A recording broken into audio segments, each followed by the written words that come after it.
Welcome back everybody, and it's been a while. Something funny happened to me yesterday. I was recording, I was glad and happy to have finished 1 hour of content. When I go and watch the video, I just look at myself like a mime. The volume was probably off, something must have happened. Technically, just put the volume up all the way, and nothing. Guess what? I forgot to turn on my microphone. So here I am today trying my luck once again. Hopefully everything will go smooth. There is a story about how Marcus Licinius Crassus died. The story says that after the battle, the Parthians took his head to their king, and that the king, who was watching a play at the time, had molten gold poured down the dead man's throat. A joke. Crassus had spent his whole life acquiring gold. Now he could have all he wanted. It is a good story. It is almost certainly not true. The version with the gold comes from Cassius Dio, writing more than 200 years later.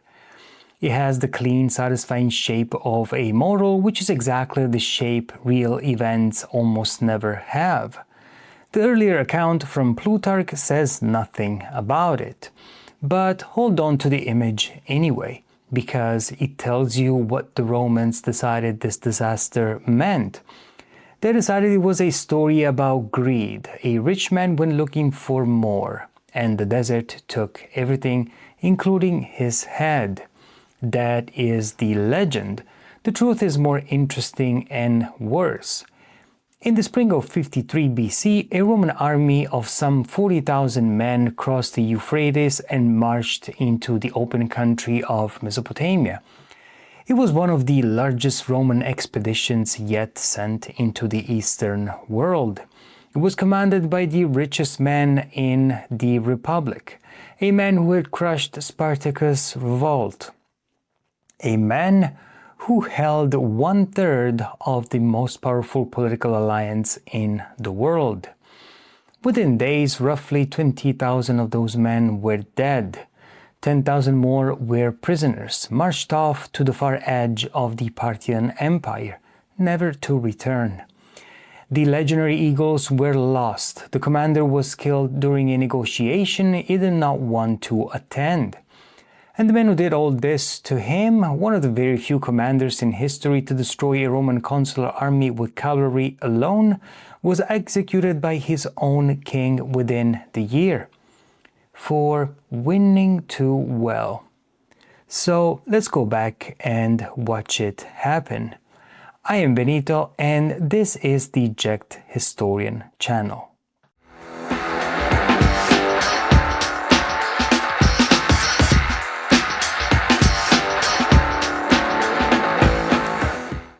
Marcus Crassus was the richest man in Rome. That was not an exaggeration, it was simply true. By the standards of his time, he was the wealthiest man in the Republic. And Crassus had built that fortune himself with a method. The method was disaster.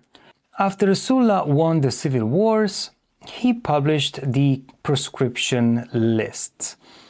Lists of men condemned to death, their property seized and sold by the state.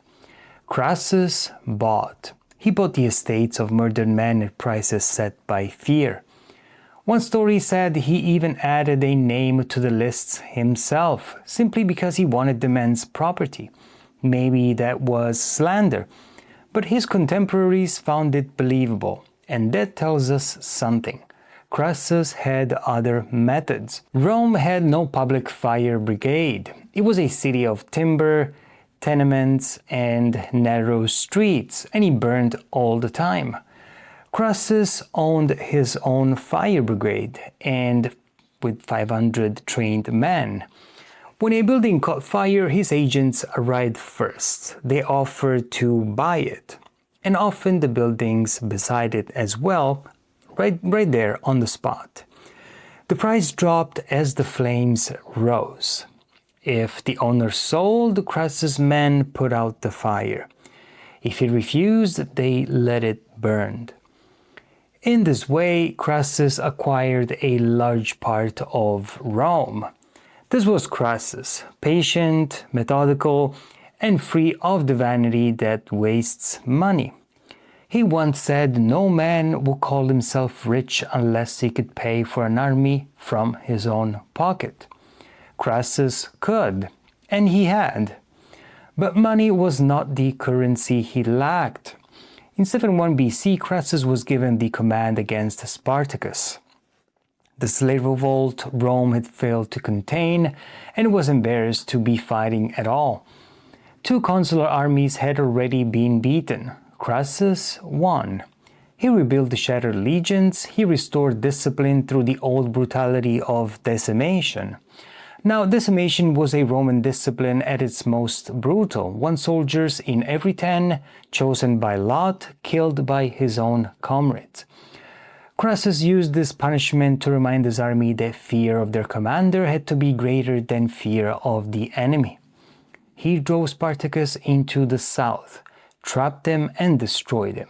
Afterward, 6,000 prisoners were crucified along the Appian Way, one cross after another, just 12 meters apart from one from the other, from Capua to Rome.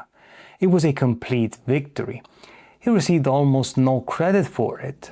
And then Pompey took the credit. Returning from Spain, he intercepted a few thousand survivors from Spartacus' shattered army and killed them. That was enough. Pompey let Rome believe that Crassus had done the fighting, but he had ended the war. Pompey received a triumph for Spain. Crassus received a lesser honor, an ovation, because his victory had been over slaves. Hold on to that, because it matters. For the next 18 years, Crassus watched other men collect the one thing his money could not buy. That was glory. By 60 BC, 3 men dominated Roman politics. Pompey, the great general, conqueror of the East; Caesar, brilliant ambitions and drowning in debt; and Crassus, the man with the money both of them needed. Together they made a private arrangement to control the Republic. Historians call it the First Triumvirate. But at the time he had no legal standing, no official title, no public charter. It was simply 3 powerful men agreeing not to stand in each other's way. Then Caesar went to Gaul, and year after year reports came back to Rome, victories too large to ignore, tribes defeated, the Rhine crossed, Britain invaded. Caesar was not finished. The conquest was still unfolding, but everyone could see what he was becoming. Pompey had the East, Caesar was taking the West, and Crassus, now about 60 years old, the man whose money had helped make so much of this possible, had only a slave war and an ovation. Everything that follows comes from this. The invasion of Parthia was not strategy. Rome did not need the war. There was no Parthian threat to answer, no border crisis to solve, no insult that demanded revenge. This was something else. It was the decision of an old, immensely capable man who had spent his life being respected for the wrong reasons. Crassus had money, he had power, he had influence, but he did not have glory, and now finally he meant to take it. There was only one direction left, east, where Pompey had won his fame, where the wealth was, and where surely 7 Roman legions could not fail. So let's be precise about the objective, because the objective was the first mistake. It was not to defend Rome. Rome was not threatened. It was not to secure a frontier, the frontier was quiet. It was not even to seize a clearly defined province with a clearly defined value. The objective was glory, and the wealth that came with it. A great Eastern conquest, a triumph through the streets of Rome, the status of a man who had defeated a real empire, not a slave army.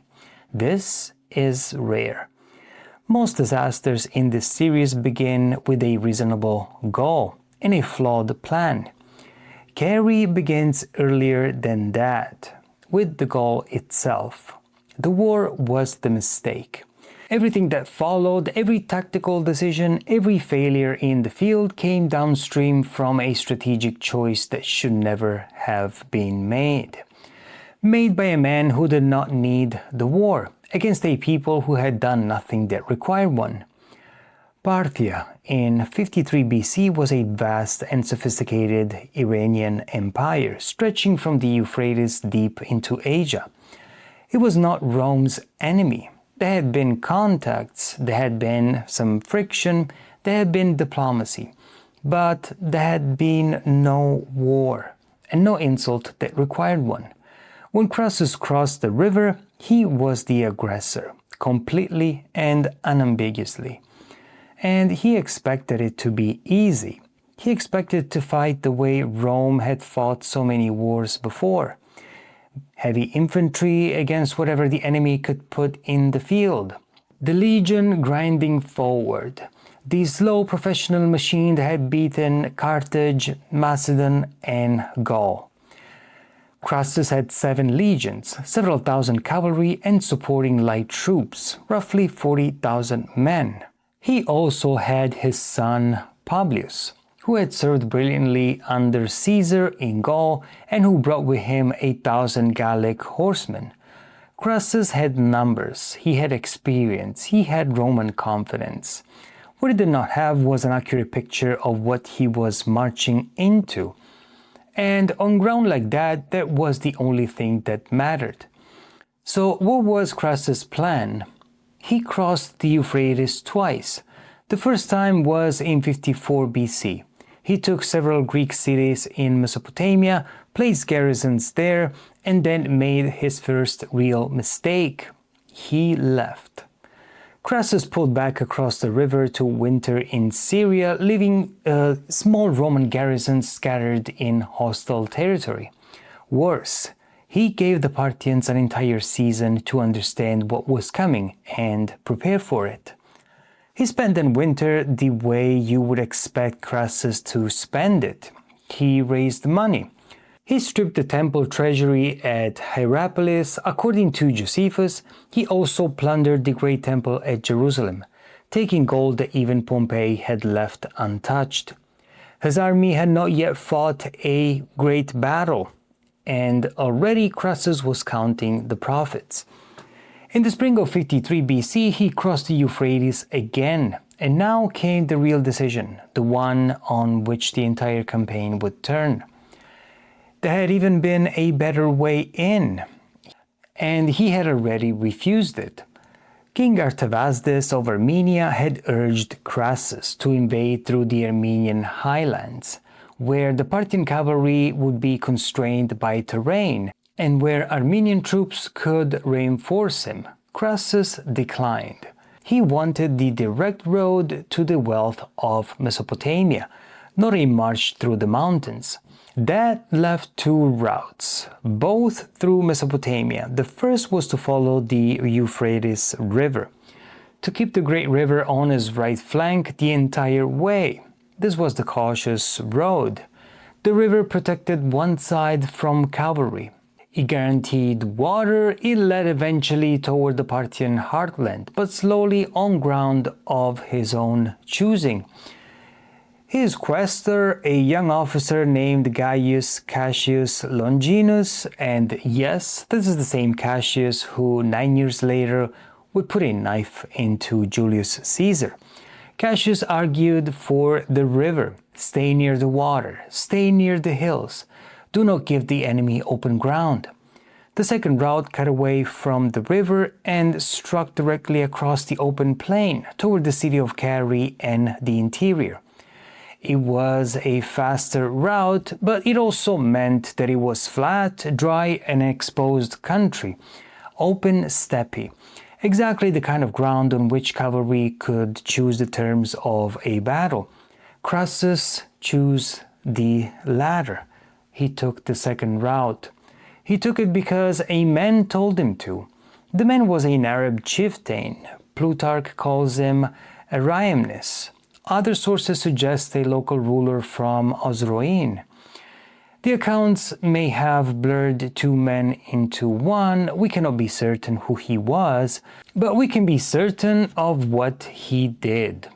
He came to Crassus as a friend of Rome. He claimed to have served under Pompey, and he told Crassus exactly what he wanted to hear. The Parthians were afraid. They were panicking. They were packing treasure, and they were preparing to flee east. If Crassus wanted the prize, he had to move quickly, away from the river, across the plain, before everything escaped him. It was a lie. The chieftain was working for Parthia. His purpose was simple: pull the Roman army off the Euphrates and lead it into open country and deliver it to Surenna. And of course, it worked. Crassus had spent his life as the most careful man in the room, the man who never overpaid, the man who would watch a building burn rather than meet the owner's price. But now he heard that the enemy was running away with the treasure, and he hurried. He led his legions away from the river, out onto the open steppe toward a battle he had already half lost by choosing where it would be fought. The chieftain guided them in.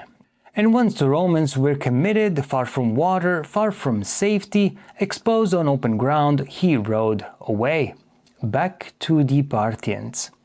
And here is one of the first intelligence failures. Here is what Crassus thought he knew. He thought he was marching to catch a fleeing army, a fleeing enemy. He thought the Parthians would either run or stand and fight like other enemies had fought Rome.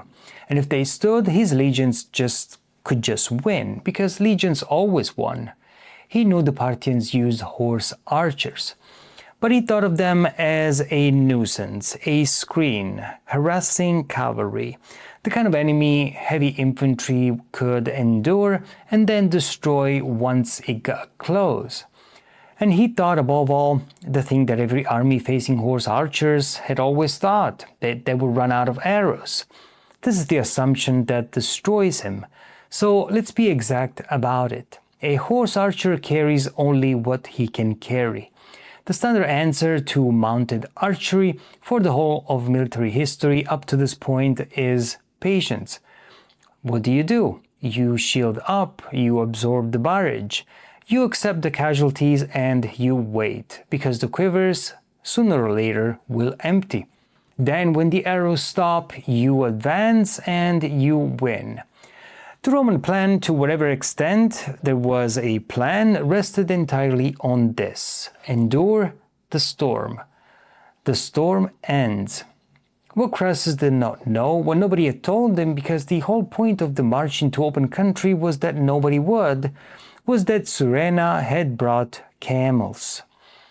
A baggage train of camels loaded with arrows, thousands upon thousands of spare arrows positioned behind the horse archers, so that a man who emptied his quiver could ride back, refill, and return to the line, while the others would keep on shooting arrows. The barrage was not a storm that would pass. It was a system designed to be sustained, designed specifically to defeat the one thing the Romans were counting on. The arrows would not run out. The Romans would. That is the intelligence failure, and it is total. Crassus did not know the enemy's numbers. He expected a screen and got 10,000 cavalry. He did not know the enemy's quality. He expected nuisances and got one of the finest mounted forces in the world. He did not know the enemy's logistics. He expected empty quivers and got a resupply chain.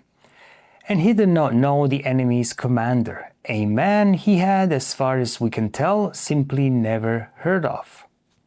He had been led into the open by a man he trusted. He was about to fight an enemy he did not understand, on ground that enemy had chosen, with a tactical theory that was wrong before the first arrow was loosed. His scouts rode ahead. Most of them did not come back.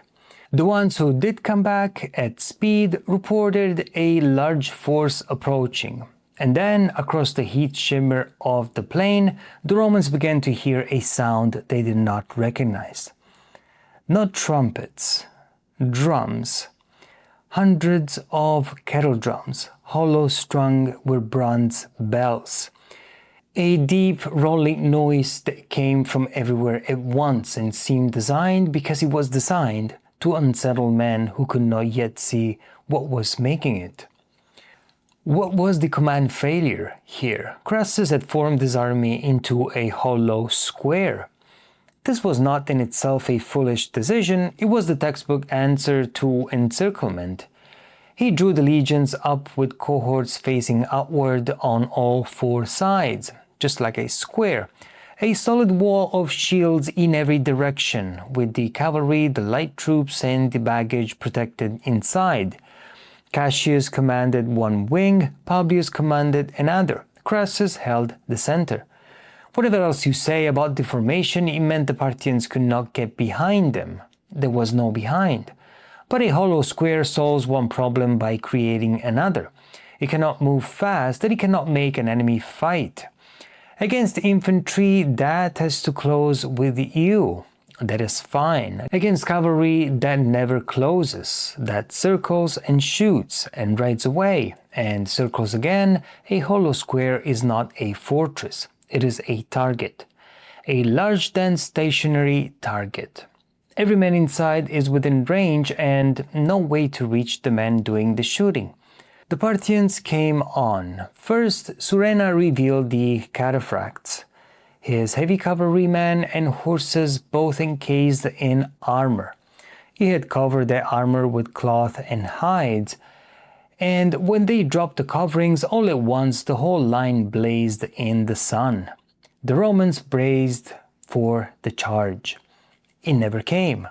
The cataphracts opened their formation, and from behind them the horse archers poured out, spreading around the Roman square until it was surrounded. And then the barrage began. And it did not stop. The Romans lifted their shields. The arrows still came through. Parthian composite bows were powerful weapons, and the ancient account described arrows driving through shields and mail, pinning hands, feet, bodies, men to one another. A man who protected his front exposed his side. A man who crouched behind his shield could not advance. A man who wanted to fight had nothing to fight. The Parthians stayed out of reach. They did not charge. They did not close. They simply shot. Crassus waited for the barrage to weaken. This was the plan. Endure. Wait for the quivers to empty, then move forward and finish it. But the barrage did not weaken. Then came the report. Camels behind the line, loaded with arrows, a moving arsenal. And Crassus understood, too late, that the storm was not going to pass. His army was already in the open, already bleeding, and the assumption holding the whole plan together had just collapsed. So Crassus did the only thing left. He tried to break the deadlock. He sent his son forward to drive off the archers. Publius led a strike force out of the Roman square, about 1,300 cavalry including the 1,000 Gallic horsemen along with archers and 8 cohorts of infantry. He charged the horse archers in front of him, and the horse archers did exactly what horse archers do. They ran. Publius saw the enemy fleeing and made the same mistake his father had made on the campaign as a whole. He believed the retreat, and he pursued. The Parthians drew him out across the plain, farther and farther from the main army, until he was isolated and out of sight. Then they stopped running. The cataphracts closed in, and the trap shut. The Gauls fought with extraordinary courage, and that should be said plainly, because this was the one part of the day where Roman arms did everything that could be asked of them. Lightly armored, outmatched, facing heavy cavalry and armored lancers, they fought at close range however they could. They seized the long Parthian lances with their hands. They dragged riders from their saddles. They crawled beneath the horses and stabbed upward into their bellies. They fought like men with no way out, men who had decided that if they were going to die, they would make it cost something. It was not enough. Publius and his men were surrounded on bad ground in the heat with no water and no help coming. Publius was badly wounded. Rather than be taken alive, he ordered his shield bearer to kill him. Most of his force died with him. 500 were captured. Then the Parthians cut off Publius's head, fixed it to a spear, and rode back to the main battle. They held it up where the Roman square could see, where Crassus could see it. Plutarch says that in this moment Crassus steadied himself. He went along the line and told the men that the grief was his alone, his private loss, but that the fate of Rome still rested on their courage. Whether those words are exact, we cannot know, but the situation was beyond speeches. The barrage began again and continued through the rest of the day. When the Roman square tightened, the cataphracts charged. When it spread out, the archers shot into the gaps. And so the Romans endured it until darkness finally stopped the killing. The Parthians, like most ancient armies, did not fight at night. That night, the Romans ran. They abandoned the camp, and they abandoned the wounded, some 4,000 men who could not march, and the wounded, when the Parthians found them in the morning, were killed. The retreat broke apart in the dark. Some units reached the town of Carrhae. Others were lost on the plain and hunted down at dawn. Crassus reached Carrhae and then tried to push on toward the hills of Armenia, toward safety. He nearly made it. But his men were finished, and Surena, who did not want a siege and did not want the survivors slipping into the mountains, he offered terms, a parley, a negotiation commander to commander to end the conflict. Crassus did not trust it. He was right not to. But his own soldiers, exhausted and terrified, effectively forced him to go. They would not keep fighting, and they suspected him of preferring death in the field to the humiliation of terms. So Crassus went down to meet Surena against his own judgment, because his army would no longer follow any other course. The meeting went wrong almost immediately. There was a horse offered as a gift and a fight over it, and then violence. The accounts differ on who struck first and who struck Crassus. We do not know. What we do know is the result. Crassus was killed at the parley, his officers with him. The richest man in Rome dead in the dirt of Mesopotamia. At a negotiation he had been dragged into by the wreck of his own army. They cut off his head and his right hand and sent them to King Orodes. We should talk about the man who did this, because he is the most remarkable figure on the field and the one the Romans understood least. His name comes down to us as Surena, though that was really the name of his house, the Suren, one of the great noble families of Parthia, whose personal name is lost. He was young, about 30 years old, according to Plutarch, and after the king, perhaps the most powerful man in the empire. He was enormously wealthy. When he traveled, ancient sources say he needed 1,000 camels just for his baggage, and his personal retinue numbered in the thousands. His family held one of the highest privileges in Parthia, the right to place the crown on the head of a new king. Surena was not a hired commander. He was one of the greatest aristocrats in the empire. And this is the detail that should change how we see Carrhae.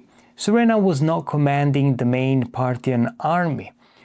King Orodes had split his forces. He took the main army north into Armenia, which is why the reinforcement promised to Crassus never came. Artavasdes was pinned down, defending his own kingdom, instead of marching to join Rome. Crassus had refused the Armenian route, and in doing so he lost the Armenian army too. So the force that destroyed 7 Roman legions was not the full power of Parthia. It was a detachment, Surena's own force.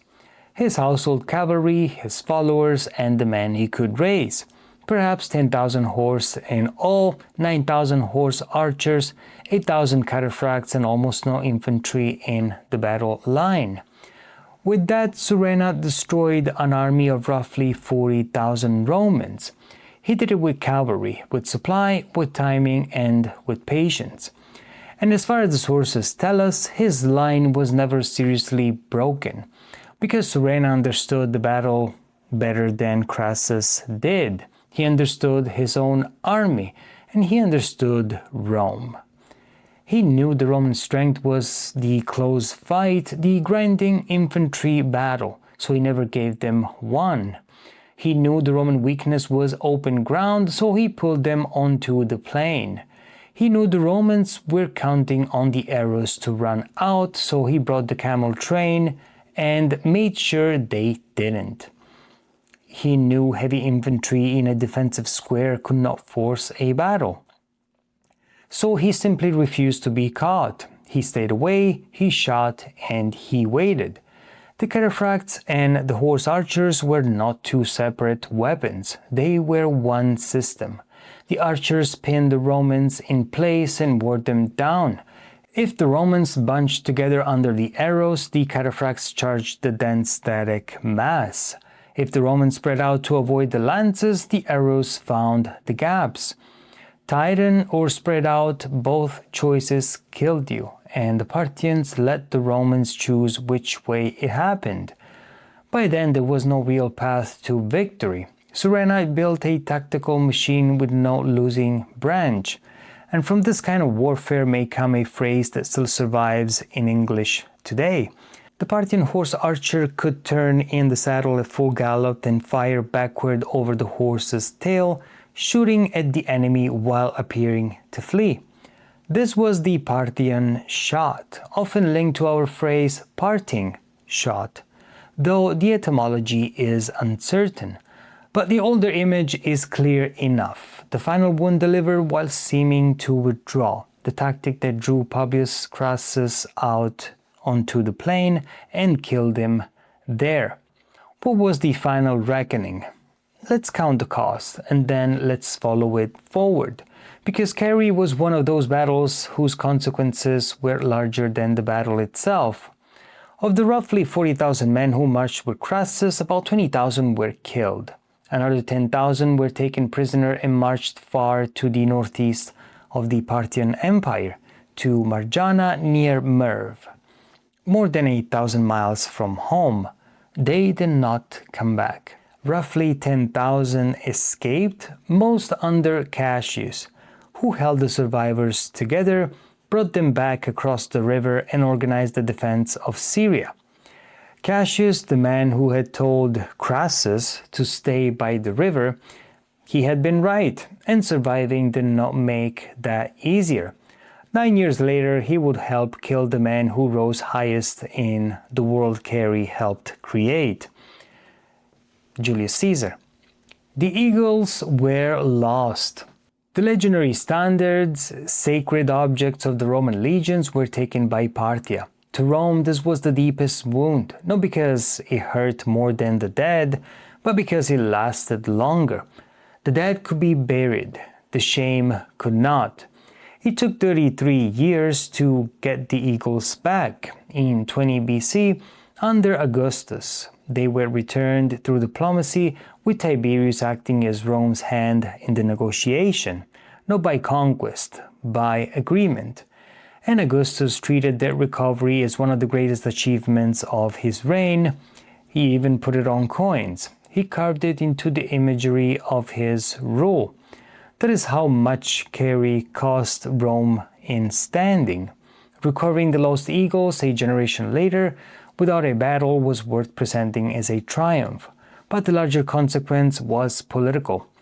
Remember who Crassus was. He was one of the 3 men holding the Republic in balance: Pompey, Caesar, and Crassus. Pompey had prestige, Caesar had ambition, Crassus had money and weight.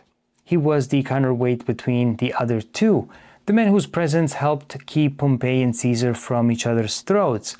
But the year before Carrhae, Caesar's daughter Julia had died. She was Pompey's wife, and that marriage had helped bind the alliance together. Then, in 53 BC, Crassus was gone too, killed on the Mesopotamian plain, chasing a glory he did not need. What remained was Pompey and Caesar. With nothing between them, no marriage to bind them, no money to balance them, no third force to hold the arrangement together, within 4 years they were at war. Crassus did not cause the fall of the Republic by himself. No one man did, but by getting himself killed at Carrhae,